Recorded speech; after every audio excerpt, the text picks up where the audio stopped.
నమస్తే. ఏపీ 01 న్యూస్‌కు స్వాగతం. నా పేరు తన్నీరు శ్రీనివాసులు.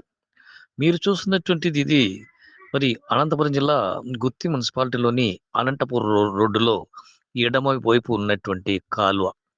కాలువ అంటున్నాం గానీ, కాలువకు నిర్మాణం చేపట్టలేదు. తద్వారా నడి రోడ్డుపైనే దాదాపు 1.5 నుంచి 2 అడుగుల మేర లోతులో మరి మురికి నీరు ప్రవహిస్తోంది. ఇది దాదాపుగా బీసీ కాలనీ ఎదురుంగా ఉన్నటువంటి బస్సు షెల్టర్ ఎదురుగా నుంచి మరి కొంతమేర డ్రైనేజీ ఉన్నప్పటికీ ఇక్కడ మాత్రం డ్రైనేజీ నిర్మాణం కొనసాగలేదు. తద్వారా మరి నీరు, వర్షపు నీరు అయితేనేమి, మరి ప్రస్తుతం మురికి కాలువల నుంచి వచ్చేటువంటి నీరు మరి ఈ నడి రోడ్డులోనూ స్తంభించిపోయింది. ఎదురుగా కొంతమేర మరి ఎవరు పడితే వారే ఆ దుకాణాల ముందర మరి బండలు వేసుకొని మరి రాకపోకల్ని కొనసాగిస్తున్నారు.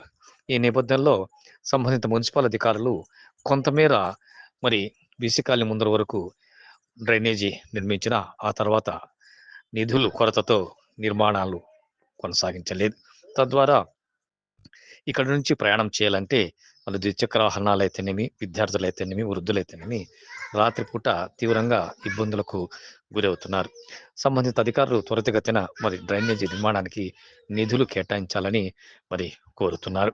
అంతేకాకుండా దాదాపు కౌన్సిలర్లు ఇటువంటి వాటిలో శ్రద్ధ వహించకుండా మురికి కాలువల నిర్మాణానికి కూడా మరి ముందు చూపు చేయకుండా కేవలం తాగునీటికి ప్రాధాన్యత వహిస్తున్నారని మరి ఈ విషయంలో పూర్తి స్థాయిలో మురికి కాలువల నిర్మాణానికి అంతేకాకుండా ఈ కాలువ ప్రధానమైనటువంటి కాలువ వీటికి సంబంధించి మరి కాలువ నిర్మాణం చేపట్టి మరి నడి రోడ్డు పైన వర్షపు నీరు కానీ ఇట మురికి నీరుగా నిలవడకుండా